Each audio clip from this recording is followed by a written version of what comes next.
Graça e paz para você que está vendo esse vídeo agora por meio das suas redes sociais. Não importa nem o dia nem a hora. Muito obrigado porque você está me permitindo entrar na sua casa. E que você tenha mais e mais a misericórdia, a paz e o amor de Deus.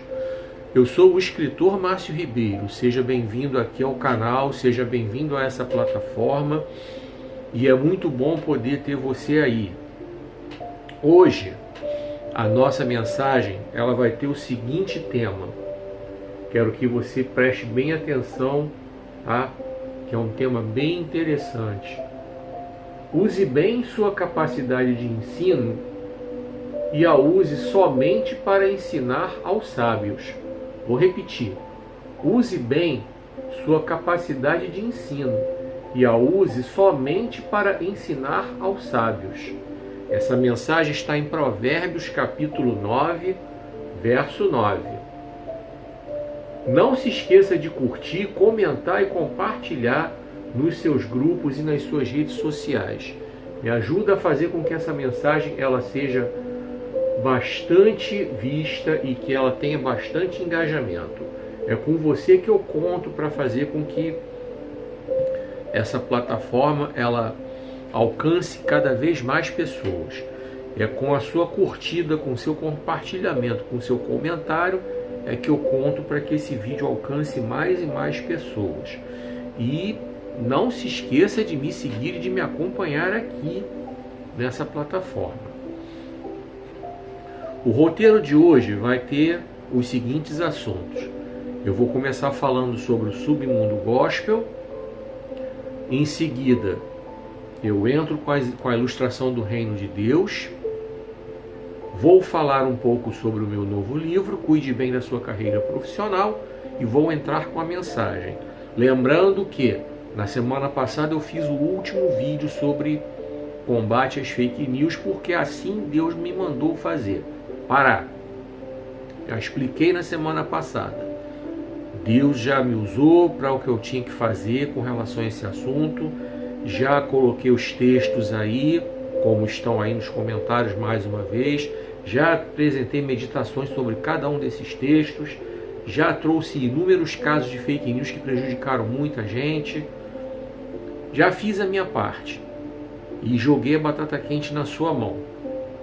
A partir de agora, se você continua curtindo, comentando, postando e compartilhando fake news, responsabilidade é toda sua. Minha parte eu já fiz, Deus mandou parar. Só para relembrar. E o texto sobre fake news, os textos sobre fake news estão aí nos comentários. Foi apenas o que Deus mandou continuar fazendo, colocar os textos. Dito tudo isso, vem comigo. Vamos falar hoje sobre o submundo gospel. Deus ministrou meu coração para que assim que eu terminar a última mensagem que está aí na lista dos textos, nos comentários aí está aí uma lista de textos com o título Falsos Profetas. E eu tenho apresentado seguidas meditações sobre esses textos. Deus já me deu a seguinte orientação. Quando eu terminar o último texto, que é o texto que está aí em Apocalipse, eu vou dar um tempo com essa série sobre o submundo gospel. Porque Deus conhece meu coração, Ele sabe a mistura de sentimentos que eu tenho quando eu trago esses assuntos. É uma mistura de nojo, repulsa e tristeza. E assim Deus ministrou meu coração, que é para eu dar um tempo, não é para eu parar, como Deus me mandou fazer com as fake news. Submundo gospel, Deus me mandou dar um tempo, só voltar a ela quando Ele me orientar a falar sobre algum assunto específico.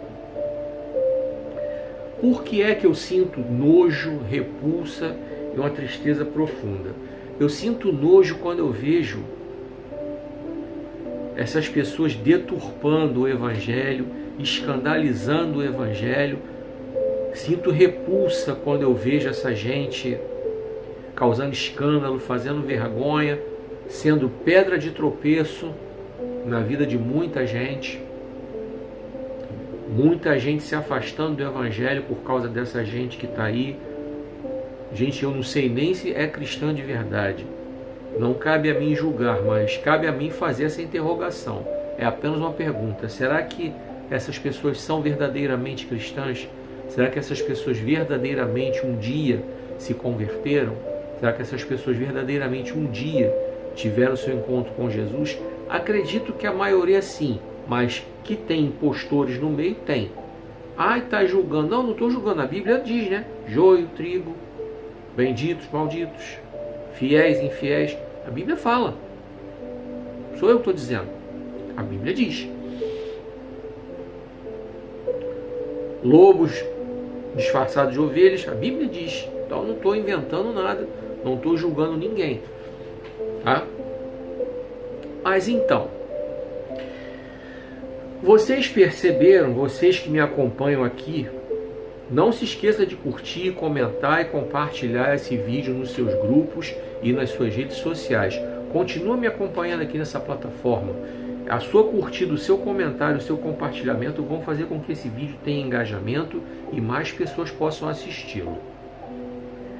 Enfim, voltando aqui para o que eu estava falando sobre o submundo gospel. Vocês devem ter percebido que quando eu trago os assuntos, eu não trago focando nas pessoas envolvidas. Eu não costumo citar nomes de ninguém. Eu trago os assuntos em si, aquilo que aconteceu, e tento fazer com que vocês comecem a pensar junto comigo por que aconteceu, por que está acontecendo, o que está acontecendo com a Igreja Evangélica Brasileira. Vamos lá. Temos visto que a Igreja Evangélica Brasileira está crescendo. Em termos de quantidade, com certeza, o censo do IBGE mostra isso. Os censos do IBGE, ao longo dos anos, demonstram isso, que a quantidade de evangélicos no Brasil está crescendo. Existe uma projeção para que, ao final da década de 30, ao final de 2030, ao final da década de 30, isso pode chegar até 2040, nós, evangélicos, seremos a maior população de cristãos aqui no Brasil. Seremos mais evangélicos do que cristãos de outras vertentes, em termos de quantidade. Só que, infelizmente, esse crescimento aqui, em termos de quantidade, não está acompanhando aqui, ó, a qualidade. A prova é a sucessiva quantidade de escândalos envolvendo evangélicos. Isso vem desde o pastor lá da prateleira de cima, o famosão, o que está na mídia aí, até o que está aqui na base da pirâmide. Infelizmente, esses escândalos estão sendo democráticos. Infelizmente, eles estão aí, toda hora aparece um escândalo diferente, toda hora aparece uma situação diferente. Quando você pensa que não vai piorar, piora. Mas eu quero trazer um questionário para você. Hoje eu quero falar mais especificamente sobre quem é que você está colocando no púlpito da sua igreja. Essa é a pergunta que eu quero fazer para você. Você aí, pastor, líder de departamento, você crente que fica cobrando do seu pastor levar aquela pessoa famosa, aquela pessoa que está na moda aí para pregar pelas igrejas, e você não procura saber quem é a pessoa. Eu vou te contar um testemunho que eu vi essa semana na internet, tá? Como eu costumo dizer para vocês, eu vejo muitos vídeos para que eu possa também crescer, também me edificar através das palavras que são trazidas na internet por meus irmãos em Cristo que tem conteúdo para trazer. Tem muita gente que tem conteúdo bom aí para trazer nas redes sociais. Então, um desses vídeos mostrava um pastor que contou uma história quando ele era presidente de uma igreja e ele voltou 20 anos no tempo. Ele contando isso. Quando ele pregou, ele falou, há 20 anos atrás, eu estava pastoreando uma igreja e as irmãs vieram me procurar, porque elas queriam levar lá na igreja uma missionária muito conhecida, que estava pregando direto por ali e tal, e elas queriam levar aquela irmã para pregar e pediram para eu convidá-la. E eu fui à casa da irmã para fazer o convite, o pastor falando. Quando ele chegou, ele não se anunciou para a irmã logo de cara. Ele chegou, parou o carro próximo, ligou para a irmã falando: olha, irmã, já estou chegando aí na sua casa, tá? Mal sabia ela que ele já estava lá. Isso, ele foi buscá-la, na verdade, né? Ele não foi convidá-la, foi buscá-la. As irmãs já tinham tratado tudo e tal. Então, quando ele foi buscá-la, ele ligou, ele foi com a esposa dele e ele avisou a irmã, ligou. A irmã: pera um momentinho que eu estou aqui terminando de me arrumar. Daqui a pouco ele escutou a irmã gritando com os filhos. O garoto, um dos garotos ela chamou de vagabundo. O outro ela chamou de marginal. E a outra ela chamou de prostituta. Eram crianças. Ele conta que 20 anos depois, era uma cidade pequena, não falou qual era, a filha dessa missionária, que lá, tipo 6, 7 anos de idade, ela amaldiçoou a garota, chamando ela de prostituta. A mulher adulta, essa garota virou uma mulher adulta e fazia ponto de prostituição. Ela ficava realmente como prostituta numa ponte que tinha ali, ou seja, vários carros passavam, ela estava ali se prostituindo. E os 2 filhos, que ela chamava de vagabundo, de marginal, foram presos.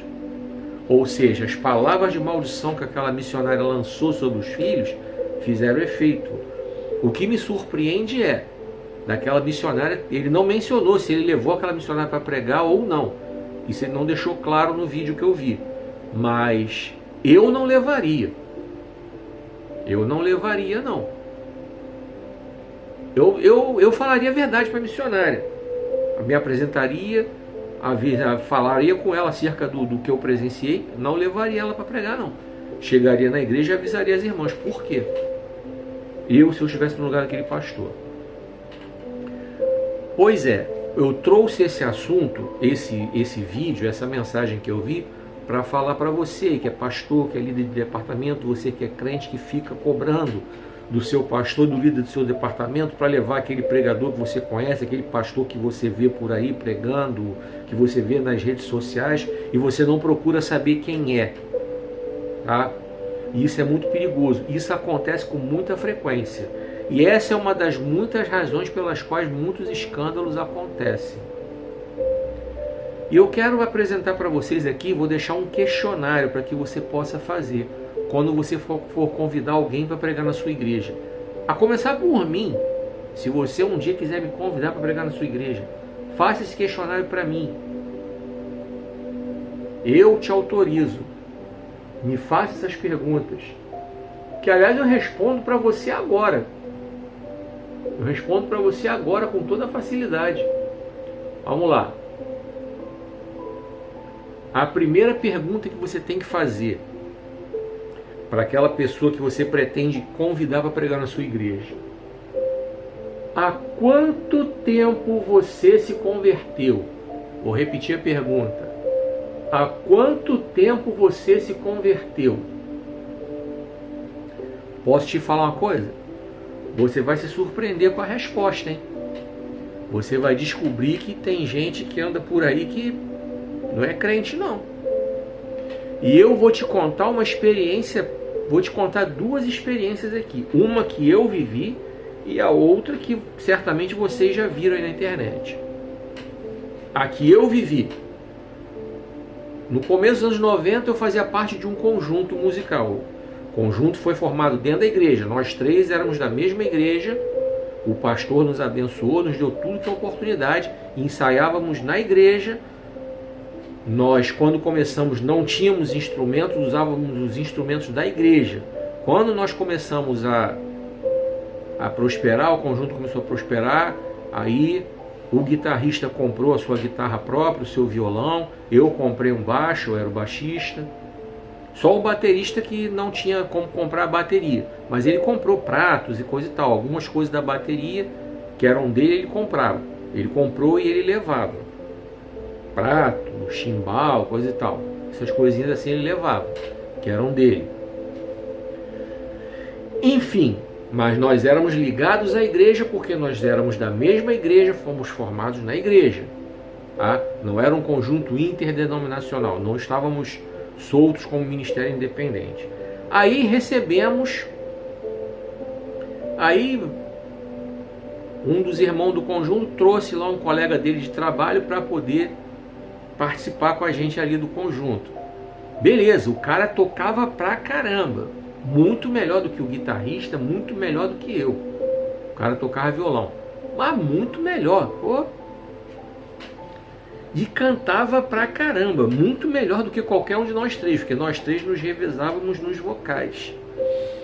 Para fazer o vocal principal. Não tinha um principal. A gente se revezava. Hora cantava um, hora cantava o outro. O rapaz que chegou cantava muito melhor do que qualquer um de nós três. Estava tudo certo. Só que tinha um probleminha quando nós começamos a conversar. Ele não era crente. A esposa dele é que era.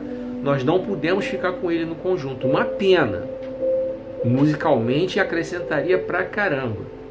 Mas, por sermos ligados à igreja, um conjunto vinculado à igreja, ficou um pouco inapropriado a gente colocar aquele irmão ali. E possivelmente o pastor nem permitiria. Se, como eu falei, se fôssemos um conjunto independente, ensaiássemos em estúdio, nosso trabalho fosse independente, aí é outra situação. Não teríamos que prestar contas a pastor. Ok. Quer dizer, não sei. Há controvérsias, não vou aqui entrar nessa questão. Mas sendo ligados à igreja, ensaiando na igreja, não tinha como. E o outro caso é um caso que envolve o novo som.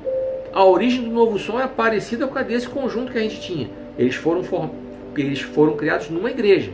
Primeira Igreja Batista de Padre Miguel, no Rio de Janeiro. Eram todos daquela mesma igreja e tal. Só que depois eles se tornaram meio que independentes da igreja. Beleza. Gravaram um CD pela MK.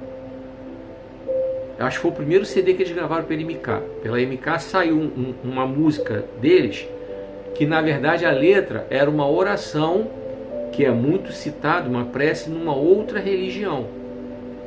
Aquilo na época chamou atenção, foi uma polêmica do caramba. A MK mandou tirar aquela música das novas prensagens, e aí as novas prensagens daquele CD saíram sem aquela música.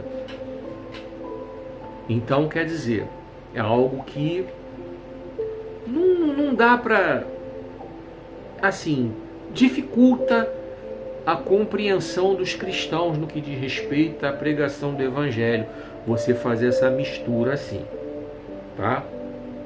Então, essa primeira pergunta aqui: há quanto tempo você se converteu? Que você pode ter certeza que vai ter alguns desses aí que não vão te responder. Eu te respondo no meu caso. Eu me converti no dia 23 de julho de 1983. 23 de julho de 1983 foi a data da minha conversão. Eu tinha 17 anos. Me converti na Igreja Batista em Deodoro, que hoje se chama Igreja Batista Memorial em Guadalupe. Eu me converti ali. Ali eu fiquei até 2008. Depois eu voltei em 2012. Depois eu mudei para Nova Iguaçu, mudei para outra, fui frequentar outras igrejas. Então, eu tenho raiz. Então, estou te respondendo já. A primeira pergunta que eu recomendo você a fazer para qualquer um que você leve para colocar no púlpito da sua igreja, eu estou te respondendo que diz respeito a mim. Vamos para a segunda pergunta. Em qual igreja você congrega? Vou repetir a pergunta. Em qual igreja você congrega? Vou te falar. Essa pergunta aí, você vai ter surpresa também, tá? Você vai ter surpresa, hein? Você vai ouvir desses aí dizendo que ainda está procurando igreja, que ainda não encontrou uma igreja. Eu ouvi de um desses que ele é de todas as igrejas. Como assim você é de todas as igrejas? Bem complicado. Não tem um pastor, não tem uma liderança? Eu digo a você, com relação a mim, eu congrego desde 2021 no Ministério Sarando a Terra Ferida. Comecei congregando na filial de Santa Rita e em 2023, por razão de mudança, eu fui congregar na Matriz, em Nova Iguaçu. Então você vê, converti em 1983, Até 2008 eu fiquei na igreja que eu me converti, Igreja Batista Memorial Guadalupe. Passei a congregar depois na Igreja Batista 15 de novembro. Comecei a fazer a transição para voltar para a Igreja Batista Memorial Guadalupe, mas eu tive que me mudar para Nova Iguaçu.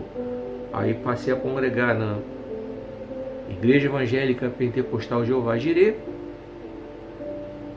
até 2016. Dali eu congreguei no Ministério Igreja Vida Nova Ministério Emanuel até 2021. Então você vê que eu não sou ficar pulando de igreja em igreja, não. Não é o meu perfil. Por que você saiu da Jeová Jireh para o Ministério Emanuel? Porque o Ministério Emanuel ficava mais perto da minha casa. Estou te respondendo. E por que você saiu do Ministério Emanuel para Sarando Terra Ferida? Deus me direcionou para congregar naquele lugar. Assim eu senti o desejo no meu coração de... Eu queria já conhecer aquela igreja, conheci, visitei, gostei e senti desejo no meu coração, a atitude pensada de passar a congregar ali, onde eu estou até hoje e de onde eu não pretendo sair, a não ser que Deus me direcione para algum outro lugar, lá, algum outro bairro que não tenha a igreja, enfim, não sei. Mas não tenho intenção de ficar pulando de igreja em igreja, não é o meu perfil. Então, estou te respondendo por mim. Terceira pergunta, que é outra pergunta também que você vai surpreender com algumas respostas. Quem é o seu pastor? Vou repetir a pergunta. Quem é o seu pastor? Você vai descobrir esses camaradas aí que há tanto tempo não aparecem na igreja que eles congregam, que eles não sabem nem qual é o nome do pastor deles. E voltando à a pergunta anterior, em qual igreja você congrega? Vários desses aí não vão nem saber dizer o nome da igreja que eles congregam. Vão dizer para você, sou da igreja do pastor tal. Como assim? Como é que você não sabe o nome da igreja que você congrega? Meio complicado, mas você vai encontrar isso, tá? Garanto para você que você vai encontrar isso. É sinal que essa pessoa não tem a menor familiaridade com a igreja na qual ela congrega. Não tem mesmo.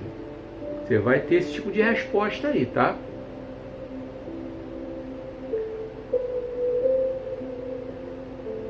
E quem é o teu pastor? É aí que vai dar ruim mesmo. Se não sabe o nome da igreja, tem uns que não sabem o nome da igreja nem o nome do pastor, porque não tem igreja.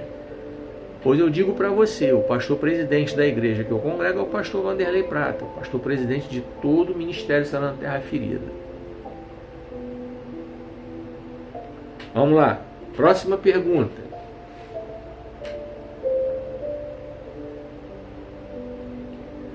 Em que departamento você atua? Ou seja, qual é o seu chamado? Vou repetir a pergunta. Em que departamento você atua? Ou seja, qual é o seu chamado? Bom, por que dessa pergunta? Porque tem uns que andam por aí que se apropriam de um chamado que não tem, de um título que não tem. Já me chamaram de pastor em outras ocasiões aí, eu já aviso logo de cara, eu não sou pastor, sou diácono. Não sou presbítero, não sou evangelista, não sou pastor, sou diácono. Muito orgulho. Fui consagrado ao ministério diaconal no dia 29 de novembro de 1998. Aí você está se perguntando aí, mas por que você está há mais de 25 anos ainda como diácono? Em primeiro lugar, porque essa é a vontade de Deus. Se Deus quisesse me colocar em outro cargo, Ele colocaria. Se Ele não colocou, é porque Ele não quis colocar. E eu não estou nem um pouco preocupado com isso. Isso não me impede de pregar o Evangelho. Não me impede de pregar o Evangelho, não me impede de fazer a obra de Deus. Assim como eu nunca fiquei pedindo para ser diácono. Eu estava quietinho no meu canto, Deus assim trabalhou e eu acabei sendo consagrado ao ministério diaconal. Então é algo que não me preocupa. Nunca me preocupou. Mas eu atuo na Escola Bíblica Dominical, sou um dos professores. Infelizmente não tenho como mais atuar como diácono em muitas tarefas do ministério diaconal por causa da precariedade da minha visão. Não tem como, por exemplo, eu ficar tomando conta da portaria ou do estacionamento ou em alguma outra coisa que eu preciso da minha visão. Preciso de ter uma agilidade que eu não tenho para poder fazer o trabalho. Infelizmente eu não tenho. Se eu hoje fosse membro de uma igreja batista, provavelmente hoje eu estaria jubilado.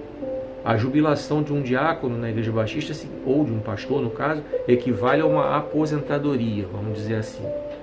Eu provavelmente hoje eu seria um diácono jubilado. Como é que eu vou servir uma ceia, por exemplo? Arriscado de eu derramar ceia nos outros, tropeçar alguma criança que está andando, então não tem como.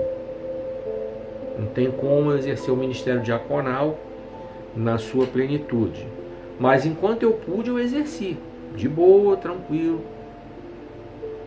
Igreja pequena, como eu congreguei, atuei no ministério louvor, tocando ali, arranhando uma guitarra, arranhando um baixo.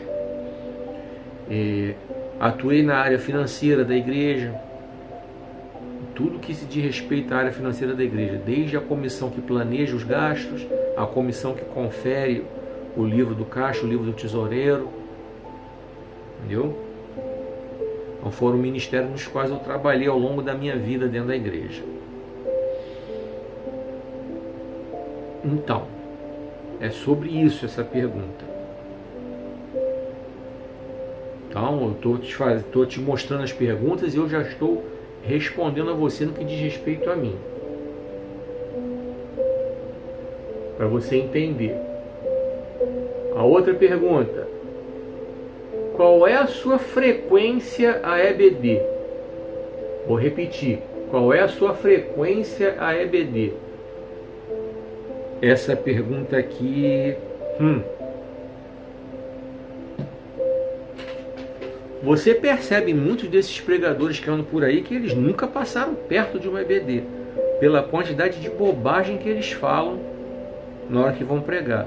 Eles não têm a menor noção quando eles abrem a Bíblia. Falam besteira a 3x4. Como eles não têm conteúdo, não têm assunto, eles botam no meio da mensagem um debanda, arabandaia, decomanai para enganar, vira pro teu irmão do lado e essas coisas que a gente vê por aí. Entendeu? Então você não vê esses caras sentados no EBD. Eu já tive a oportunidade de ser professor em igreja que a igreja tinha 17 ministros. Chegava no culto domingo à noite, os 17 estavam sentados lá no púlpito, junto com o pastor. Era uma coisa. Lá em cima, lá o púlpito todo tomado de ministros. E cada um tinha que ter oportunidade, né? Como eles costumam dizer, comer um pedacinho do bolo. Agora, vocês sabem quantos desses 17 ministros estavam na escola dominical? 3. Posso contar, dizer para vocês na boa. 3 eram assíduos. Aí os outros 14 que não eram assíduos, eles se achavam no direito de querer pegar a palavra para ensinar para alguém. Oh, leva mal não, mas quem não senta para aprender não tem capacidade para ensinar ninguém não. A gente repete isso toda hora, mas só que na prática não é assim que funciona. A gente vê um montão aí que não se senta para aprender, é incapaz de se sentar para aprender e quer se levantar para ensinar. Tá de brincadeira. Pois é. Vamos para a próxima pergunta? Aí vou te responder aqui. Qual é a minha frequência EBD? Eu sou professor e eu frequento, tanto como professor como como aluno. Existe um revezamento entre os professores lá. Eu fico de boa sentado como aluno, aprendo.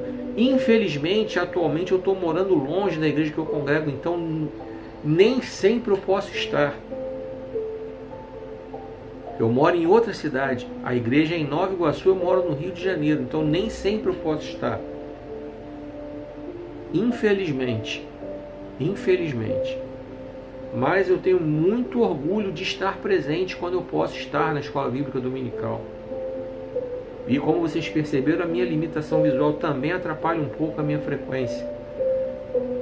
Então eu preciso de recurso financeiro para poder pegar um Uber, para poder ir, né? Que fica complicado eu sem enxergar direito, tentar pegar um ônibus, tanto para ir quanto para voltar. Meio complicado ficar andando pelas ruas. Então eu dependo do Uber.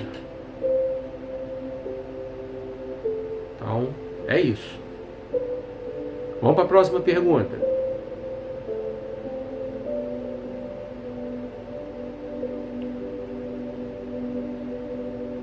Você peça ao pregador, a quem você chamar para pregar na sua igreja, se não for pastor presidente da igreja e tal. Ah, é pastor, mas não é pastor presidente. Ah, é presbítero, é diácono, é evangelista, seja lá o que for. Pede a ele a carteira de membro. Pergunta a ele se na igreja dele dá carteira de membro. Se dá, pede a carteira. E outra, pede para falar com o pastor. Pergunta a ele se ele autoriza alguém a contactar o pastor dele, caso ele não tenha uma carteirinha de membro para apresentar. Estou me levantando aqui para pegar algo para você aqui, que eu esqueci de pegar. Deixa eu mostrar para você. Já fiz outros vídeos até mostrando. E quando eu vou pregar em algum lugar, eu costumo mostrar também. Então vamos lá. Eu falei de carteira de membro, né? Aqui está a minha.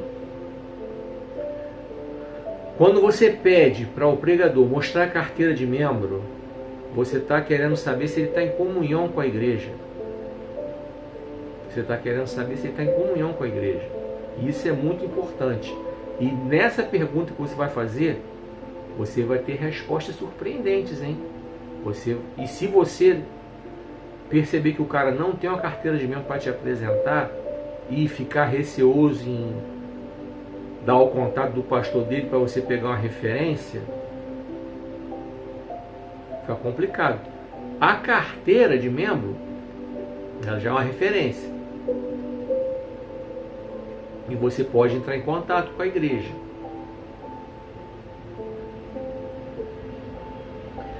Você vai se surpreender com muitos desses que andam por aí, hein? Garanto para você. Se você for buscar referências, você vai se surpreender. E eu vou te falar uma experiência pessoal, tá? Vou te falar uma experiência pessoal aqui.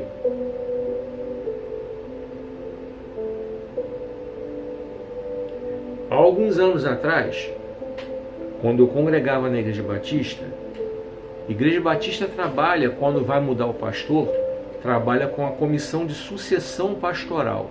Ou seja, a igreja elege irmãos que vão trabalhar nisso. Na igreja que eu congregava, essa comissão era fixa na ocasião, ela era formada pelos diáconos da igreja. E o presidente da comissão era o presidente dos diáconos, então você não tinha... Então o presidente poderia mudar. Se o presidente dos diáconos mudasse, né, que a igreja entrasse numa comissão para escolher um novo pastor, mudaria o presidente. Então, todos os nomes que foram apresentados a nós recebemos os pastores lá, eles pregaram, a igreja pôde conhecê-los e coisa e tal. Nós fomos, como comissão, nas igrejas por onde esses pastores passaram, tá?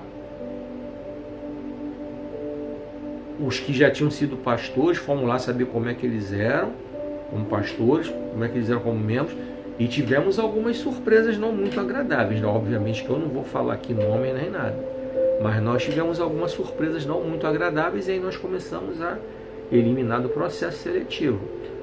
Vai por mim, eu estou te falando por experiência própria. Eu acabei de falar para você alguns minutos atrás desse pastor, o vídeo dele está aí na internet, ele contando como ele pegou essa missionária. Como é que ele pegou o mau testemunho dessa missionária que ia pregar na igreja dele, na igreja que ele pastoreava, para você ver. E vocês vão se surpreender, tá? Se vocês fizerem isso aí.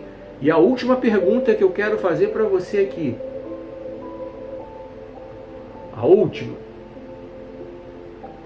Qual foi a última vez que você ceou na igreja que você congrega?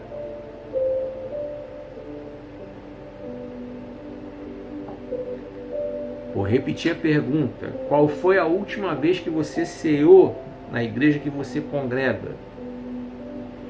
E no mínimo, esses irmãos que têm chamado para pregar fora, coisa e tal, no mínimo, esses irmãos têm que estar presentes no domingo de ceia na sua igreja, na igreja que ele congrega, no mínimo. Vou além. No mínimo, aos domingos deveria estar na igreja que congrega. Não deveria aceitar convite para pregar domingo. Só se for uma exceção ou outra. Mas não deveria. Deveria estar presente na igreja que congrega. Qual é a exceção? Uma igreja, por exemplo, que tem 2 cultos. A igreja que eu congrego tem um culto domingo às 5 e tem um culto domingo às 7.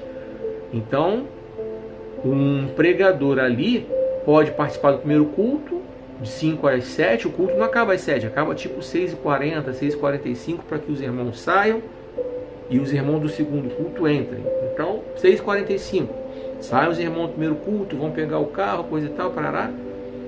Um pregador que sai 6h45 da igreja num domingo, pode aceitar um convite para pregar em outra igreja, que seja ali por perto, coisa e tal, tá de carro, beleza. Vai chegar na igreja lá com um culto ainda no começo, mas beleza. Pode aceitar um convite numa boa, nada impede. Não deixou de estar na igreja que congrega. Pois é. Só que tem uns aí que sabem que estão em disciplina, aí se estiverem na igreja que congrega, não vai poder cear. Na verdade, deveria, pelo certo e em obediência, deveria ficar sentadinho no banco, respeitando a disciplina que lhe foi dada. Se a disciplina é de 3 meses, de 6 meses, de 1 ano, seja lá como for, deveria ficar sentadinho lá. Mas só que muitos não fazem isso, saem por aí pregando, saem por aí até participando de ceia em outras igrejas. A Bíblia é muito clara quando fala que quem come e bebe indignamente, come e bebe para sua própria condenação. Então, antes de participar da ceia, essa pessoa precisa se reparar, se consertar com Deus. A Bíblia é muito clara. Examine-se o homem a si mesmo, assim coma do pão e beba do cálice. Se você se acha apto a participar da ceia, beleza. Você se examinou, você está apto diante de Deus? Beleza, ninguém vai te julgar. O diácono não tem poder para sair passando batido por você. Ele vai passar a bandeja e você vai pegar, se você se acha em condição. É você com Deus. Então, são essas perguntas que eu quero deixar para você meditar, para você pensar bem, tá? E para você seguir esse roteiro, hein? A partir do momento que você, pastor, você líder de departamento, você crente, começar a entender de verdade isso, você vai ajudar grandemente a obra de Deus, você vai ajudar grandemente a tirar dos púlpitos das igrejas os falsos profetas, os enganadores, os mercenários, os usurpadores, os comedores de gordura do rebanho, os que raspam a lã das ovelhas. Você vai tirar essa gente toda do púlpito, seguindo esse questionário, pode ter certeza. Agora, se você não fizer, a decisão é sua. Você não vai poder reclamar depois dos prejuízos espirituais na igreja que você congrega, quando você coloca no púlpito gente que não tem condição para estar, gente que não tem vida no altar para estar, gente que não tem compromisso com Deus para estar no púlpito, para estar na tribuna pregando a palavra de Deus. A responsabilidade é sua.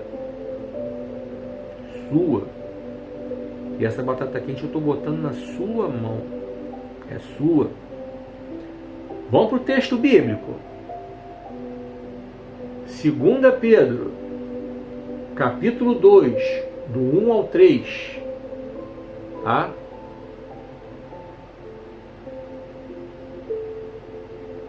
Não seja pedra de tropeço. Se estiver vendo esse vídeo aí numa plataforma nessa plataforma, você vai ver o cabeçalho lá. Não seja pedra de tropeço. Vamos lá. 2 Pedro, capítulo 2, do 1 ao 3. No passado, também houve falsos profetas no meio do povo, tal como haverá falsos mestres entre vocês.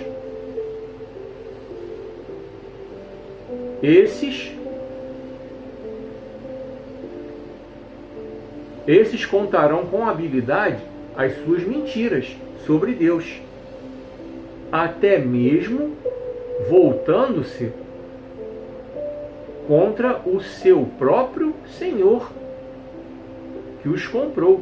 Porém, o fim deles será repentino e terrível.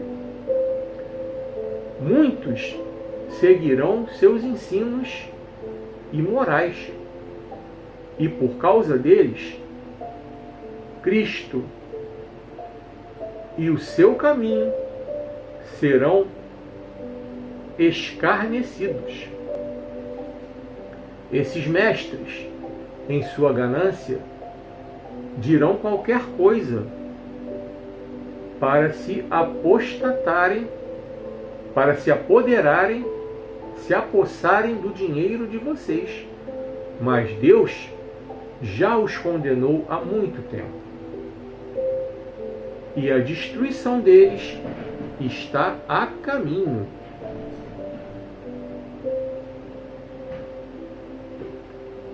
Vamos repetir essa leitura com toda a calma para você poder entender o que é que Pedro está falando. Pedro está lembrando das coisas que aconteceram no passado, quando os profetas verdadeiros se levantaram para denunciar as coisas erradas, incluindo os falsos profetas, que naquele tempo haviam, e haviam muitos. Já falamos sobre isso aqui anteriormente em textos lá do Antigo Testamento. Pedro nos relembra o que aconteceu no passado e nos leva à visão do futuro. Ele aqui estava pregando para a igreja que ele pastoreava, alertando que no futuro isso aconteceria. Exatamente o futuro que hoje nós estamos vivendo, tudo isso que ele relata aqui. Vou repetir o verso 1 para você. No passado, também havia falsos profetas no meio do povo, tal como haverá falsos mestres entre vocês. Esses contarão com habilidade as suas mentiras sobre Deus, até mesmo voltando-se contra o seu próprio Senhor, que os comprou. Porém, o fim deles será repentino e terrível. Quando ele fala de se voltar contra o seu próprio Senhor, é se levantando para trazer heresias, divisão, contenda, blasfêmia, é se levantando para pregar um evangelho que não é o verdadeiro evangelho.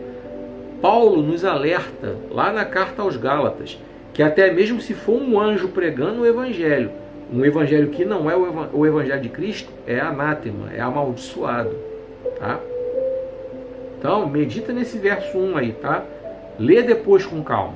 Vamos para o verso 2. Muitos seguirão seus ensinos imorais, e por causa deles, Cristo e o seu caminho serão escarnecidos. O que é que a gente está vendo no dia de hoje? O evangelho cheio de facilidade. Pode tudo. Tudo está podendo, dentro de muitas igrejas está podendo tudo. A única coisa que a pessoa não vai poder é ir para o céu. Ah, vai poder estar na igreja e continuar fumando? Claro que pode. Vai continuar a poder tomar sua bebidinha alcoólica aí, sua cervejinha? Claro. O camarada vai poder ter a sua amante? Claro que vai poder. Quem é que vai impedir?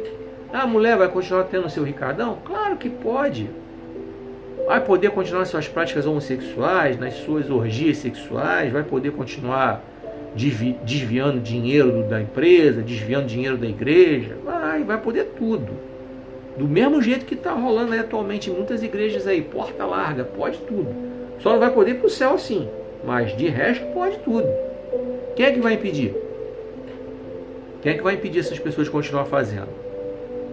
Talvez você aí, pastor, líder de departamento, você crente, com esse questionário, talvez você comece, com esse questionário você vai começar a impedir algumas dessas coisas acontecerem. Você vai começar a impedir que essa gente continue se perpetuando nas igrejas pregando. Você pode. Se você vai fazer ou não, a responsabilidade é sua. Joguei a batata quente na sua mão. Vamos pro verso 3.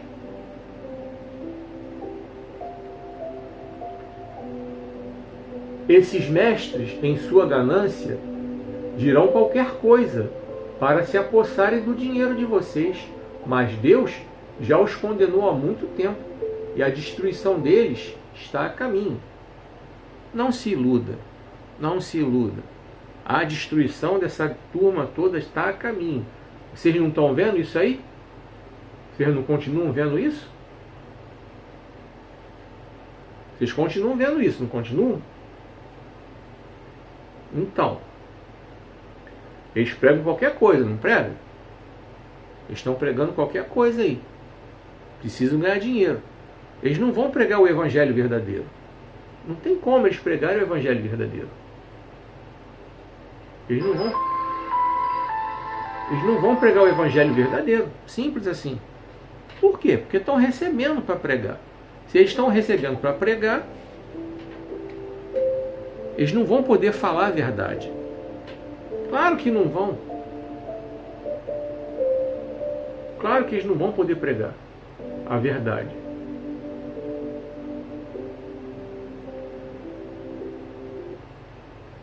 Não vão poder pregar a verdade de jeito nenhum.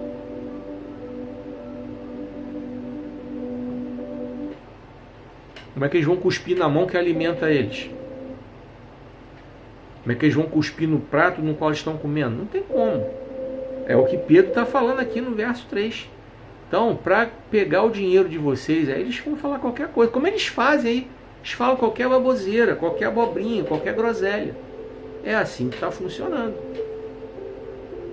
E estão sendo pedra de tropeço na vida de muita gente. E é isso que eu quero dizer para você. E é com essa palavra que eu quero fechar aqui para você. Pratique esse questionário. Isso vai ajudar você no crescimento espiritual, não somente da sua vida, mas da vida dos seus irmãos da igreja que você congrega. Pois é. Coloque em prática isso. A começar por mim. Eu te autorizo, eu já até respondi essas perguntas para você. Eu até já dei as respostas aí. Tá certo? Que Deus continue abençoando a sua vida e que Ele faça morada no seu coração. Vem comigo. Não se esqueça de curtir, comentar e compartilhar esse vídeo nos seus grupos e nas suas redes sociais. Não se esqueça de continuar me acompanhando nessa plataforma. Quando você me acompanha aqui, quando você curte, comenta e compartilha o vídeo, você permite que esse vídeo tenha engajamento e alcance cada vez mais pessoas. Então eu quero contar para vocês uma ilustração do reino de Deus. O sapo e o escorpião. Vamos lá. Eu creio que você conhece essa ilustração. Creio que você conhece essa fábula. Inclusive, caso você não conheça, ela é uma música do Catedral. Catedral, aquela banda gospel que depois foi para o secular, depois voltou para o gospel. Pois é, eles têm uma música que eles falam dessa parábola aí. E qual é o ensino dessa parábola? Muito simples, vamos lá. Certa vez, o escorpião estava na beira do rio, ele queria passar para o outro lado, mas ele não sabia como fazer. Ele ia morrer afogado. Então ele pediu ao sapo: me ajuda a atravessar, eu não tenho como passar para o lado de lá, me ajuda aí. Pediu ajuda para o sapo. O sapo olhou desconfiado. Poxa, ô escorpião, não vou te levar não. Você vai querer me matar, vai querer me ferroar. E o escorpião falou: cara, mas se eu te ferroar, eu vou afundar junto com você, nós dois vamos morrer. Olha a lábia do escorpião para tentar convencer o sapo a ajudá-lo. O sapo pensou, realmente, se esse cara me der uma ferroada aqui, vai me envenenar, nós dois vamos morrer afogados. Eu envenenado não vou poder nadar, ele não sabe nadar, ele vai morrer. Então o sapo pegou, então botou o escorpião nas costas dele e foi para atravessar o lago. Quando estava chegando do outro lado, o escorpião viu que já estava na margem, seguro. O que ele fez? Deu uma ferroada no sapo e inoculou o veneno no sapo. O sapo perguntou: poxa, escorpião, por que tu fez isso comigo? Eu te ajudei, é assim que você retribui, me matando envenenado? O escorpião falou assim para ele: pô, cara, foi mal aí, essa é a minha natureza. Moral da história: o profeta Jeremias nos fala que o coração do homem é enganoso e desesperadamente corrompido. Quem o conhecerá? Você não tem poder para conhecer o coração da outra pessoa e nem eu. Só Deus conhece os corações. E outra situação aqui. Existem pessoas que muitas vezes disfarçam qual é a sua verdadeira intenção. Disfarçam qual é a sua verdadeira essência. E cabe a nós estar alertas contra essas pessoas. Ah, mas como é que nós vamos saber?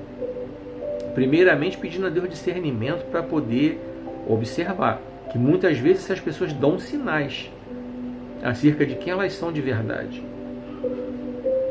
Às vezes, porque amamos, não percebemos. Às vezes, porque temos carinho por essas pessoas, não percebemos. Mas normalmente elas dão sinais de quem elas são de verdade. Em algum momento, a verdadeira natureza dessas pessoas aparece. Como ainda há pouco eu falei do pastor que foi buscar missionário para pregar na igreja dele, e ele chegou lá e viu a verdadeira essência da missionária. Fora da igreja, a mulher, assim, nas igrejas, né, circulando nas igrejas, a mulher era uma serva. E glória a Deus, aleluia, house. Mas em casa a mulher era aquele traste lá, que amaldiçoava os filhos.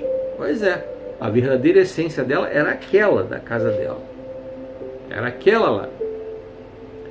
E a gente pede ao Senhor para mostrar que o Senhor mostra. A Bíblia nos fala claramente. Deus mostra o que a gente quiser, o que a gente quiser ver. Ele mostra. Se a gente pedir, Ele mostra. Ele traz à tona. Ele nos dá inteligência para perceber. Ver e ouvir. Essa é a essência dessa parábola. A essência dessa ilustração do reino de Deus. O sapo e o escorpião. A essência do escorpião era aquela. Se passou por bonzinho, mas a essência maligna dele era aquela mesmo. Que Deus continue abençoando a sua vida e que você possa aplicar essa ilustração aí no seu dia a dia para que você possa verdadeiramente não ser enganado por ninguém. Vamos lá. Meu novo livro, Cuide Bem da Sua Carreira Profissional. Tenho divulgado ele aqui nas redes sociais e o meu desejo é que você adquira esse livro. Tá complicado para eu resolver o problema do link dele junto ao iClap. Eu estou tentando, mas você pode adquiri-lo quando nos encontrarmos na igreja. Tá? Qualquer igreja que eu esteja, que você esteja também, eu vou estar com alguns exemplares lá, você vai poder adquiri-lo. Eu falo sobre vários assuntos aqui, desde a elaboração de um currículo até o planejamento da sua aposentadoria, do seu futuro, depois do encerramento desse ciclo de vida profissional. Porque você pode trabalhar em outra área aposentado, você pode fazer outra coisa. Eu estou aqui fazendo isso. Isso aqui é pós-aposentadoria. Eu me tornar um escritor é pós-aposentadoria. Eu não quero ficar jogando dama na praça à toa, junto com um monte de gente aposentada que nem eu, sem fazer nada para ninguém. Eu não quero isso na minha vida. Então eu escolhi isso aqui. Há outros aposentados que fazem outras coisas da vida. O meu pai, depois que se aposentou, resolveu estudar para a faculdade de Direito, se formou e está advogando com 83 anos. Então ele escolheu ocupar a mente dele, depois de aposentado, a ficar fazendo o que em casa? Ele escolheu. Estudou, se formou, gostou, fez a prova do OAB, passou e está advogando, com 83 anos. Então é isso. E eu quero falar para você aqui de um capítulo que é bastante legal, que é o capítulo sobre o desemprego estrutural. O que é o desemprego estrutural? O capítulo se chama Desemprego Estrutural versus Planejamento de Carreira. O que é desemprego estrutural? Desemprego estrutural é aquele que ele fica ali na economia do país. Ou seja, ele atinge aquelas pessoas que têm baixa qualificação, baixa escolaridade. Esses são os primeiros que são demitidos, porque o trabalho que eles fazem muitas vezes uma máquina pode fazer. Você está vendo que no Brasil muitas profissões estão sendo substituídas por computadores, por máquinas. Já falei sobre algumas. Cobrador de ônibus, ascensorista, digitador. São alguns exemplos. O operador de telemarketing vai ser um dos próximos aí que vai ser uma das próximas profissões que vai encerrar. Você pode ligar para a central de atendimento do seu banco, da sua operadora de telefonia, que você já vai ser direcionado para o WhatsApp ou aplicativo da empresa. Na hora que toca o telefone, já direciona você para clicar no WhatsApp ou no aplicativo da empresa, para você já não ter que falar com o atendente. E mesmo quando você insiste em falar com o atendente, você tem um monte de opções através daquela URA, né, que é a unidade de resposta audível, para você fazer por ali sem você falar com o atendente. Eu garanto para você que uma central de atendimento que nos anos 2000, 2010, uma central de atendimento de uma operadora de telefonia que tinha 400 posições de trabalho, eu garanto para você que hoje, se tiver umas 40 é muito. Garanto para você. Se tiver umas 40, 50 é muito, tá?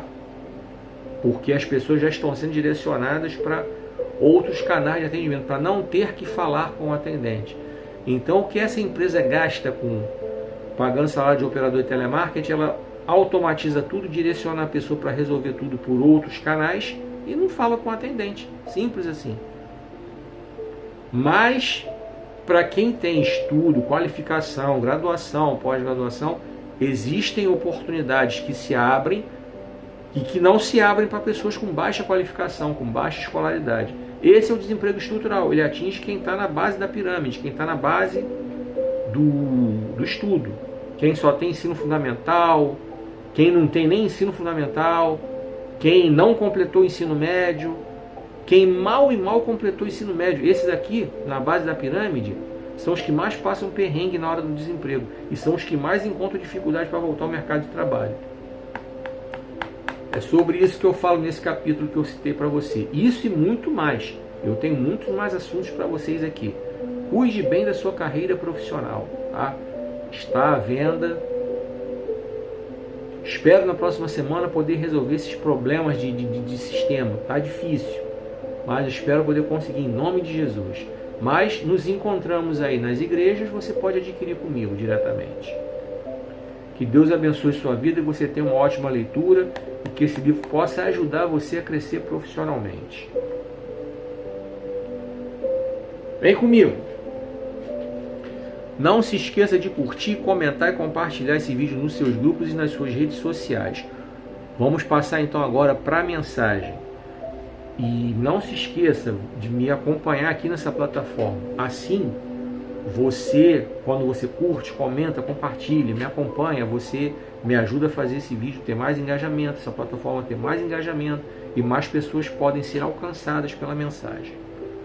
Vem comigo, nós vamos então ler Provérbios capítulo 9, verso 9, dentro daquele tema que eu já falei para você. Vou recitá-lo. Use bem sua capacidade de ensino e a use somente para ensinar aos sábios. Você vai entender a mensagem. Através desse título aqui, você vai entender onde eu quero chegar. Use bem sua capacidade de ensino e a use somente para ensinar aos sábios. Provérbios 9, 9. A partir de agora. Olha o que diz o texto. Ensine a pessoa sábia, e ela será ainda mais sábia. Ensine o justo, e ele crescerá em entendimento. Vou repetir aqui, ó. Ensina a pessoa sábia, e ela será ainda mais sábia. Ensine o justo, e ele crescerá em entendimento. Esse capítulo de Provérbios, ele começa com um convite que a sabedoria faz para as pessoas que não têm entendimento, coisa e tal, para participarem daquele banquete. E quando Salomão nos fala sobre esse texto aqui, ele continua falando que quando você tenta falar com um tolo, não adianta nada, ele não ouve você, não entende o que você fala. E isso você vê no dia a dia hoje aí. Tenta falar algo que seja de utilidade e sabedoria para um tolo. E a gente tem muita gente tola aí. Nessa internet aí tá cheia, infelizmente tá cheia. Tem muita gente legal, muita gente inteligente, muita gente que assiste esse conteúdo aqui, muita gente que assiste outros conteúdos, que é inteligente, é sábio, quer buscar sabedoria, quer buscar aprender. Mas infelizmente tem muito tolo aí na internet que você tenta abrir os olhos da pessoa não acontece. A pessoa ainda trata você mal. A pessoa ainda, ela se recusa a aprender. Você quer ver? Vou dar exemplos aqui, vários aí que estão aí na internet, no dia a dia de vocês, aí vocês sabem. Todo mundo sabe, todo mundo aprendeu na escola que a Terra ela é redonda, coisa e tal, os cientistas já provaram, tal. E ainda tem gente aí que insiste nessa história da Terra plana. Outro exemplo, você aprendeu na escola, você sabe muito bem que as vacinas são criadas pelos cientistas, pelos médicos, para nos proteger contra várias doenças existentes aí, tá? Se Deus nos deu os médicos, é porque Ele quer que eles sejam utilizados para nos abençoar. Então, quando eles criam as vacinas que nos protegem contra inúmeras doenças, nós devemos tomá-las para que nós possamos estar protegidos e imunizados. Mas, no entanto, a gente vê gente aí que é negacionista, se recusa a acreditar na eficácia da vacina. Eu não sei em que universo paralelo essas pessoas vivem, mas você tem. Tenta convencer um tolo desse. Tenta convencer um tolo desse a tomar a vacina para se proteger. Vamos para outro exemplo. A questão do clima, a questão do aquecimento global, de tudo que está acontecendo com o clima do planeta Terra. Todo mundo sabe, qualquer pessoa que vai para um banco de escola estudar, sabe que ao longo das décadas o ser humano foi o ser humano que acabou com a natureza. Desmatou florestas. O ser humano é porco, anda pela rua e joga sujeira na rua. Esse lixo da rua vai para o bueiro, entope o bueiro, que é responsável por escoar a água da chuva. A água da chuva não é escoada, aí gera as enchentes. É o mesmo ser humano porco que polui o rio, e o rio não dá mais o alimento, né, o peixe para a pessoa comer, o rio com sujeira, assoreado, quando tem a chuva em excesso, porque não tem a floresta para proteger, tem os deslizamentos, os desabamentos, porque as pessoas desmatam, constroem onde não é para construir, aquela terra não tem mais a floresta para proteger, a água vai direto ali, dá a erosão, desce tudo. Então você tem essa destruição aí. Os carros poluindo a atmosfera, criaram um buraco na camada de ozônio, o sol desce com tudo sem a proteção da camada de ozônio, os raios ultravioleta gerando câncer nas pessoas, gerando o derretimento das geleiras lá nos polos, aumentando o nível das marés, proporcionando as enchentes, as tsunamis, coisa e tal. Você sabe disso, e ainda assim tem gente que acha que isso é conversa de esquerdista, de comunista. Como é que é isso? É difícil. Tenta convencer um tolo desses que a ciência já está mostrando essas coisas todas. Tenta convencer um tolo desse. Aí eles vêm dizer, ai, mas a Bíblia não fala em ciência. Como assim não fala em ciência? Se Deus deu a inteligência para o ser humano, e Moisés foi treinado na arte, na ciência, na cultura do Egito. Moisés foi treinado para conhecer tudo. Daniel, os caras foram treinados para poder dominar esse conhecimento todo.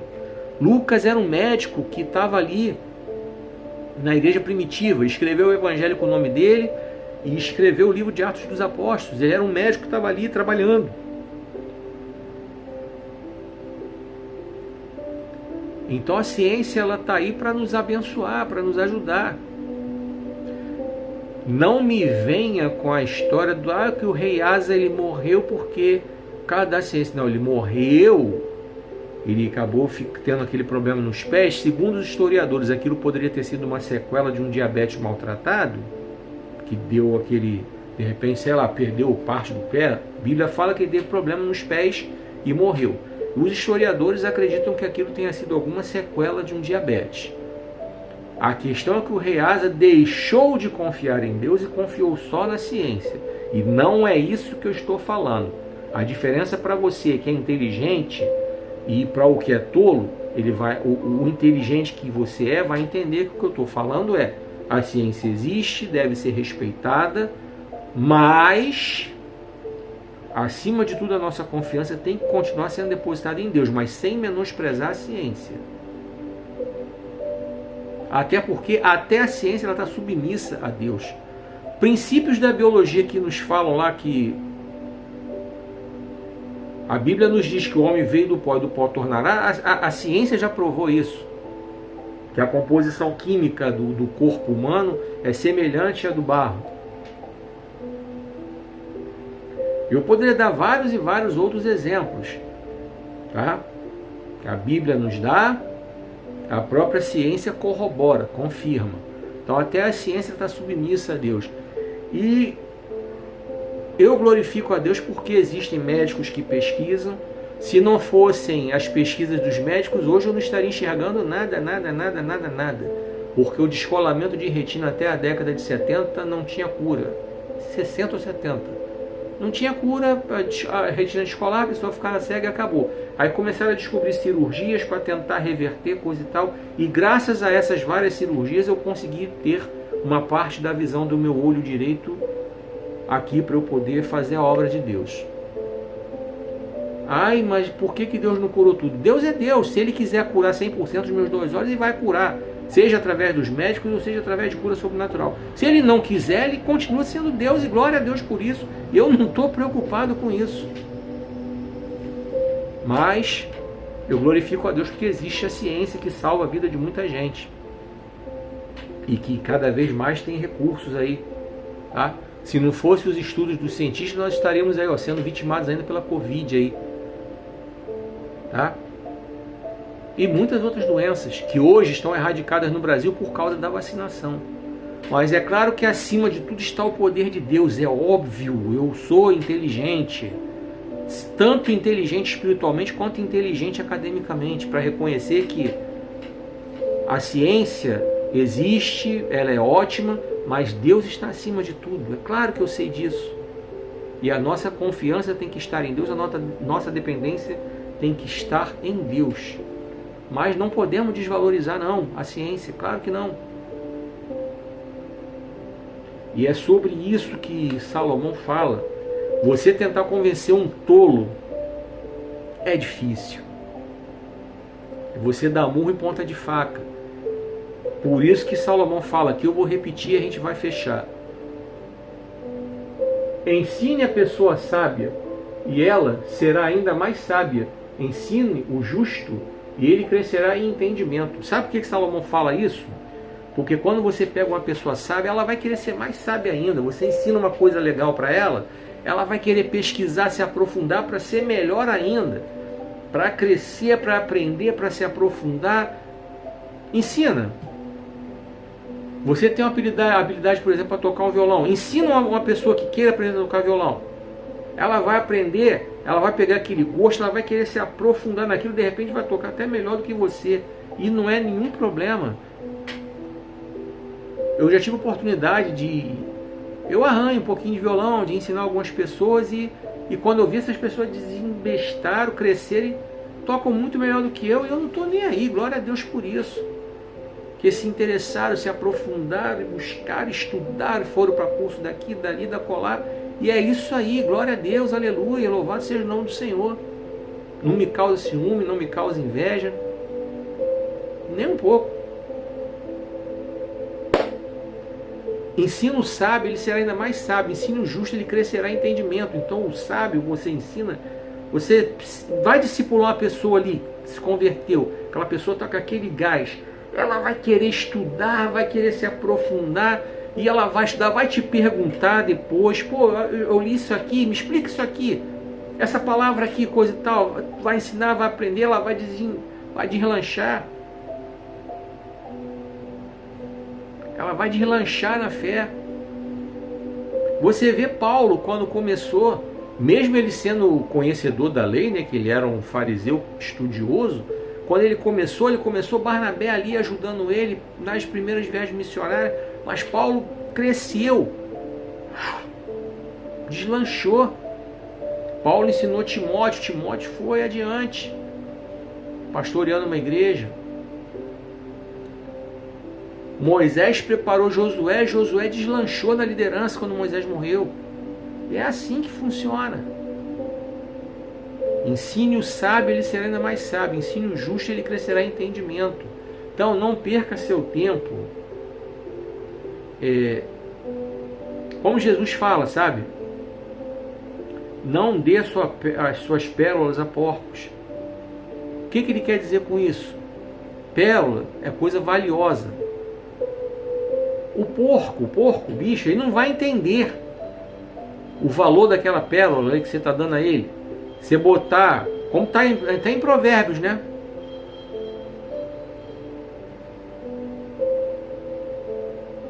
Uma mulher bonita que não sabe ter postura é como você colocar uma joia no focinho de um porco.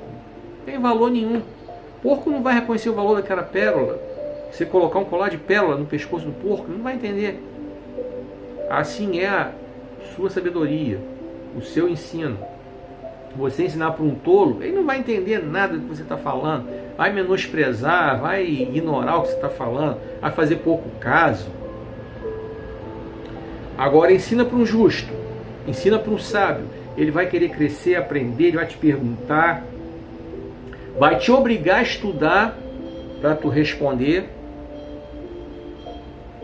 vai te obrigar a estudar para tu responder, e tu vai ter que ter humildade para reconhecer quando tu não souber. Já aconteceu na escola dominical de gente me perguntar, eu fui sincero, ó, esse assunto aqui hoje eu não tenho a resposta para te dar. Você espera no próximo domingo? Ah, espero, beleza. Naquela semana eu pesquisei e falei aqui, ó, você me perguntou isso, toma a resposta. Tum. É legal, isso é bom pra gente aprender. É bom. Só até aqui foi o que o Senhor ministrou ao meu coração. Eu vou repetir para você o tema dessa mensagem. Use bem sua capacidade de ensino e a use somente para ensinar aos sábios. Provérbios capítulo 9, verso 9. E que o Senhor continue abençoando grandemente a sua vida. E que essa mensagem ela continue falando ao seu coração. Mais uma vez eu quero agradecer a você. Muito obrigado porque você me deu preferência para entrar na sua casa. Muito obrigado porque você me deu permissão para entrar na sua casa. Muito obrigado porque você ficou até aqui vendo esse vídeo. E eu desejo sinceramente que essa palavra continue falando ao seu coração e que você possa voltar nela quantas vezes você quiser. E assim você vai poder aprender cada vez mais. Porque a palavra de Deus ela é assim, ela se renova, vai se renovando. Embora esteticamente você leia o texto e seja a mesma coisa sempre, cada vez que você lê, Deus ministra a você algo diferente. Pode ter certeza que Ele ministra. Espero você no próximo vídeo. Que o Senhor te abençoe e te guarde. Que o Senhor faça resplandecer seu rosto sobre ti e tenha misericórdia de ti. Que o Senhor sobre ti levante o seu rosto e te dê paz.